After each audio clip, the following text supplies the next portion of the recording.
अरे हम इतना कर देंगे ना कि इनको संभालने में नहीं आएगा। सुना ब्यास सनोज भाई, जितना तोहरा में दम होके आज तू हमार फाड़ दो, चाहे हम तहार फाड़ दी। काहे तोरा लगे सिस्टम बा? आज फाड़ा तू जितना मन होके। तोरा लगे सिस्टम बा फाड़े के? एकरा फाड़े ना भाग का भाई लगला।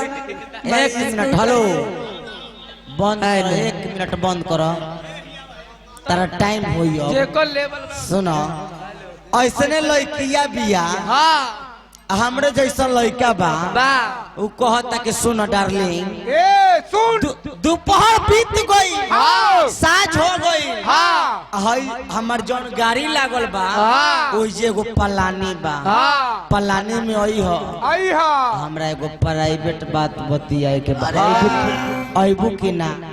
अतई हम कहे आम तहरा पलानी अरे में। एक ही को काम करे के बा। प्राइवेट बात अगर तहरा बतियाए के बा हाँ। सुना रहो। अरे प्राइवेट बात उतना ही कंजर लोग है यार। प्राइवेट बात अगर तहरा बतियाए के बा हां सुना तो तू हमरा हवेली में आई है। हां सुन डार्लिंग, लड़का बा कहता कैसे,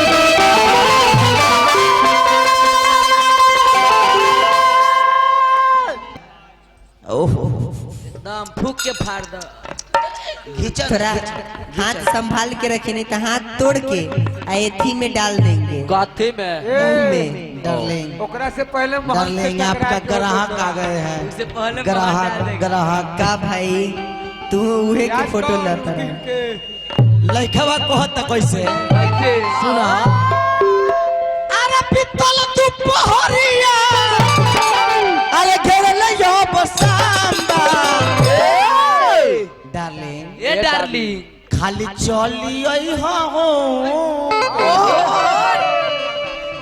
अरे चली आई हो ओ पलानी ये में काम बा,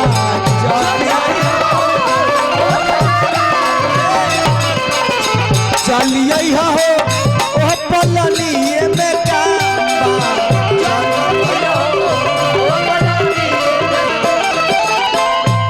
हेलो ध्यान दी सुजी सनही जी, का कहे के चाहते रउआ माने पलानिये में काम बा। जी? अब कौन काम बा उ भगवाने जानत होई, ओहे काम बा। लेकिन हमारे एगो सुनी। बोली बाबा दिहले टीका बा से हुरे हमते जाबै, से हुरे हमते जाबै, बालमुआ कैसे बालमुआ कैसे ते जाबै रे छोटी नाना, बालमुआ कैसे ते जाबै रे छोटी ना नदी हमार जिया डोले रे छोटी नाना दी, हमार जिया डोले रे छोटी नाना दी, बालमुआ कैसे हाय हाय हाय हाय बालमुआ कैसे ते जाबै रे छोटी नाना, बालमुआ कैसे ते जाबै रे चली आई हो ओ पलानी ये में काम बा, चली आई हो ओ पलानी। सुना अरे रहो हो आदमी मारे बना लगम तो कोनो बचा। आदमी बना देगा आदमी अच्छा एगो बात बताइए, माइक बार बार माइक का छीनल भाई? दोसर माइक देवे के फेर में। तारा एथी में माइक कह दे, हमरा दिमाग खराब मत कर। अरे माइक में बोला का का कहे के बजानता रू, अरे सबके बा खबर हऊ, अरे हमरे तू लोभर, अरे करब इंतजार रखब दिलबे में सब,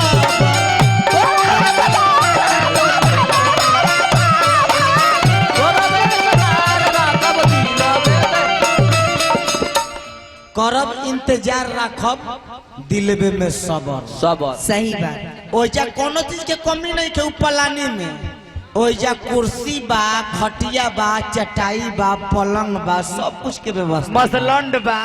सब कुछ के व्यवस्था बा। हाँ खाली ओइजा चल आवे के बता रहे। हाँ ए बबुआ अरे सबके बा खबर हऊ, हमरे तू लोभर, करब इंतजार रखब दिलबे में सबर।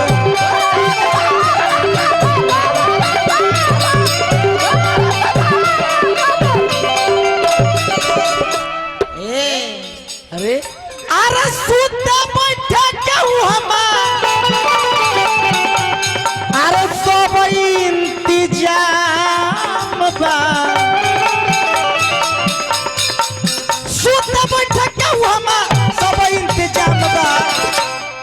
खाली चलिए हो अच्छा हमरा का जरूरी बा तारा लगे आई हम अरे बाप रे तारा जरूरी बा तो तू हमरा लगे आव हम तारा लगे ना आई छोटे लाल के जरूरी बा हम तो ऐसा हई कि हम फंसा के विधानसभा घुमावे लगा हाँ तू कुत्ता हो का सुरवानी किया निकले लगी सुलवानी कीड़ा निकाले के बा बाबा चलिए भाव कैसे पैसा वही जे लागो अरे सुता बैठे के हम सब इंतजाम बा खाली चलिए हो माने हम तारा लगे आई जी हमरा आपन नहीं खे का खाली चलिए हो ओ पलनी में काम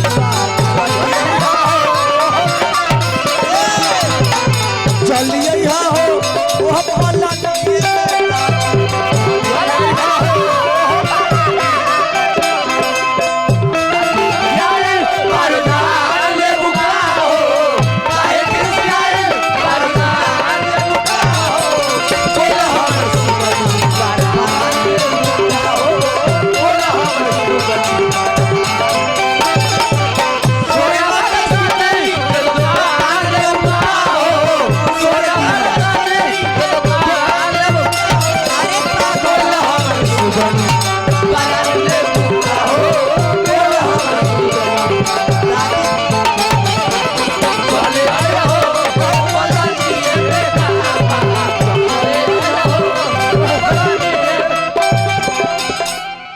पता नहीं थे डार्लिंग आज कल सुना आज वादा हुआ है वही अरे भाई वादा हुआ है ना मोहन जीवा के सामने हाँ। का पैदाइश में अच्छा सुना जौन वादा भइल बा इसको दुतल्ला घरे के हो घर के आ जौन वादा नहीं खे भई हाँ वही जाके हो एजे के हाँ हमनी के जौन पहनले पानी सुन डार्लिंग जौन खा तानी आ जौन घर में लोग के खियावा तानी उ सब इहे लोग के दिहल अरे राम जी के अरे अरे अरे बाप रे बाप ये सब भगवान स्वरूप जुटे हुए हैं त भगवान के सामने हमनी के इहो ना चली सुन सुन डार्लिंग बोला हो समझ जन भैया। कहत तनी मनबू के ना अरे तू जौन बोल यार हाँ सुन बोल बबुआ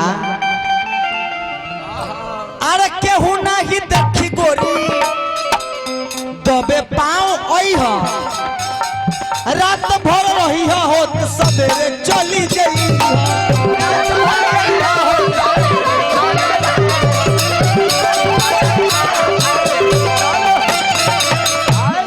केहू नहीं देखी हाँ केहू नहीं देखी गोरी दबे पाँव आई हो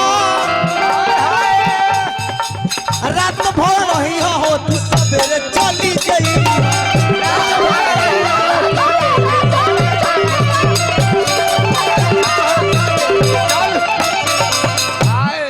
साउंड के मालिक आई मीन ऑनर ना हमरो 100 रुपया मिलो उनके तो तोरा मिले हो तो हमरा ना मिले है कि हाँ तब देख ले बोल दही एकरा तो कि जे प्रधानमंत्री के अथी है आगे कथी आगे भतार के वैसे बोला है गे रे यार का चमड़ारा टांग जोगे मऊ की चमड़ा टाल लेबो बबुआ देश सब है। नील के हमरे पर लागल बा सुते बैठे के हमा हाँ सबे इंतजाम बा हाँ खाली चलिए हो ओ पलानी में काम बा